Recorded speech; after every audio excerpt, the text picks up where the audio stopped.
We continue our journey through Girls and Panzer their film today, this time taking a look at the second part of the quote-unquote non-battle part of the movie. There might not be much physical action taking place, but there is still plenty to talk about.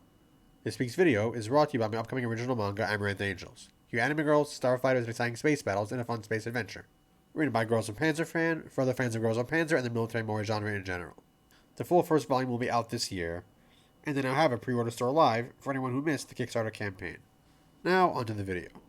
Part 2 of the non-physical battle for Oarai begins right where we left off, on the high of getting a small win by saving Oarai's tanks. However, we, and the girls, are quickly reminded that this victory doesn't change the bigger picture.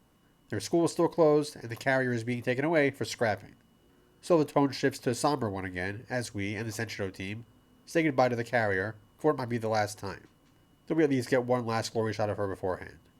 Former sailors and fans of naval history can relate to the sad feeling of seeing a great ship that has served well being taken off to an ignominious fate. No one will never get over Enterprise being scrapped. For them, obviously, it's personal, though their sadness is still rather low-key, with only the younger first-year team losing control somewhat, as we get to see the range of different reactions among the characters.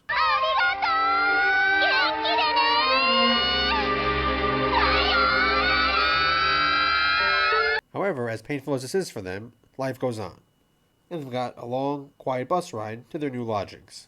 In a small mercy, the entire Senshiro team is staying together for now, along with a bunch of NBC students, though the Oarai students overall are being sent elsewhere due to space constraints. And as an aside, that is not how you open a back of a ship story. Here in the new place, the student council members, Momo included, are holding things together, still admirably doing their job as leaders of the student body. Well, Momo and Yuzu are mostly taking care of that, while Anzu is sitting in her new office, eating as usual. But neither Momo nor we the audience think for a moment that the president is just sitting there slacking off. The gears are already turning, pieces of a plan forming, but we've got a little while to go before we get to see the fruits of that. The focus for this part of the film is on how our characters from the Senshiro team handle the situation and adapt to their new place and situation. Yukari is doing her darndest to keep Anglofish's team's spirits up, though Miho is obviously still not in a great mood. And they're all a bit melancholy, as they know just how different it is to be on land instead of out at sea now.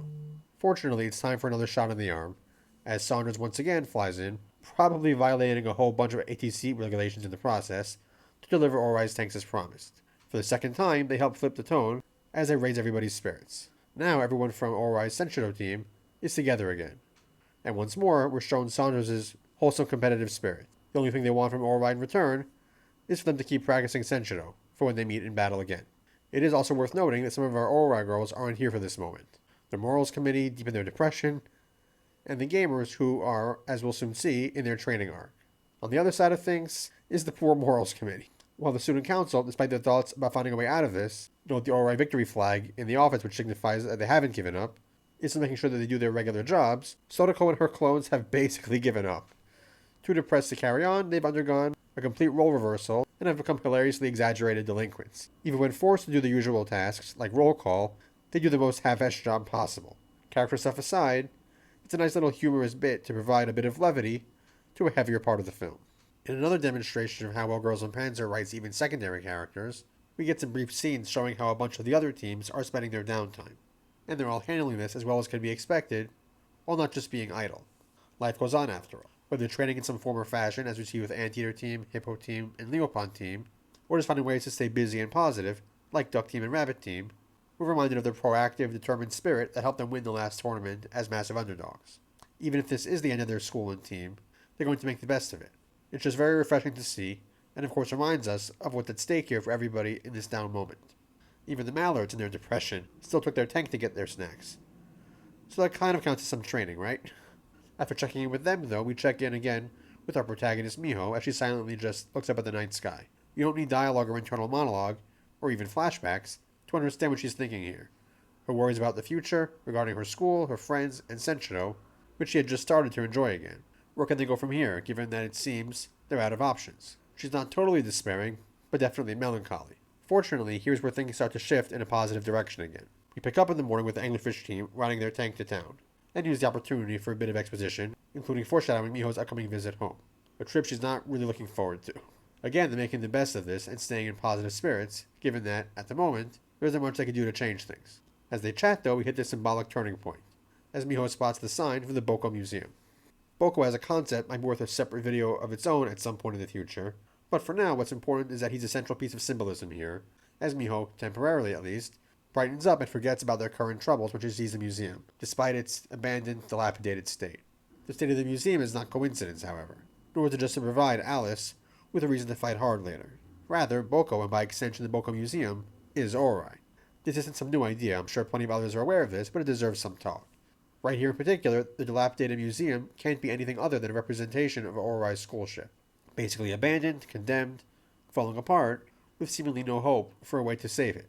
But despite its poor state, it presses on, functioning as best it can. The rides still run and function properly, the gift shop sell its merch, etc. Meanwhile, Oarai as a ship and a school might be seemingly on its last legs. But its heart, namely its students and essential competitors, refuse to give up and keep doing their thing. If an end is coming, they'll face it with grace, refusing to give up. It's also, of course, very fitting that Miho so deeply loves and identifies with Boco, the bear who, despite being weak, never gives up, given how she didn't vibe with her family's focus on strength and force, and why she was game for taking on the seemingly impossible with Oarai in Season 1. Honestly, if she'd been told from the start what Oarai was really fighting for, she might have felt compelled to help just based on this mindset of hers. And of course now, with Oarai seemingly having just lost an unwinnable battle, the Oarai-Boco parallels, and Miho's connection with Boco is even more pronounced. Winning should be impossible, just like it is for Boco. Unless Boco gained strength enough to put up a better fight after receiving audience encouragement in the stage play. But there it wasn't enough. However, what if Oarai, the real-life Boco, managed to get more than just a couple of friends to come to their aid? Boco and Miho's adoration of him might be somewhat childish, but sometimes it's the simple things that outsiders might deem as childish and fanciful which give the greatest strength, and in fact can lead to great things. Just like a seemingly very simple show can have much more depth to it than one realizes at first glance. And when Miho and Alice, who we'll get back to in a moment, call out their support, despite it being maybe a little embarrassing, it energizes Hana, Yukari, and Sayori, who really don't get the whole Boco thing overall, to also join in. Another reminder of how important it is for that one person to take the risky first step, given what it could lead to. This is also, of course, a really interesting place to introduce the girl who will be the commander of Oarai's opponent in a little bit. Establishing Alice and Miho as kindred spirits adds quite a bit to the upcoming battle, which neither is yet aware of course. Both admire the fighting spirit of someone going into a seemingly unwinnable fight. Both are capable commanders, despite being shy or lacking in self-confidence, and their only interaction prior to the fight is a friendly one. After all, Sensho as a sport is defined by fair play and sportsmanship. Just because someone is your opponent doesn't make them your enemy here. You can compete hard but still be friends off the field, and you probably have quite a bit in common. The end of the scene here in the museum concludes part 2 of the non-physical battle for Oarai. Its members refuse to give up, and continue living their lives as best they could. And with them still united and determined, they will soon get their chance to regain their strength and fight back. It's not an accident, after all, that the final scene in the Boco Museum is immediately followed up by Oarai's champion launching herself headlong into the final stage of this non-tank battle for Oarai's future, heedless of the long odds. But we'll talk about that next time. If you enjoyed this video and would like to support me and what I do here, my books and light novels are all available on Amazon. And you can get early access to videos, sneak peeks, and updates on my upcoming military memory manga and other projects by subscribing over on Patreon. I also offer channel memberships, where you'll get access to monthly members-only watch-along streams, in which we're currently watching Space Battleship Yamato. And as always, if you have any thoughts on this video or anything Girls on Panzer related you'd like me to talk about, definitely share them in the comments section below. And while I might not get to respond to every comment, at least not in a timely manner, I can guarantee that I read each of them. And don't forget to like the video, subscribe, and hit the bell so you don't miss any future uploads. That's all for now, so until next time.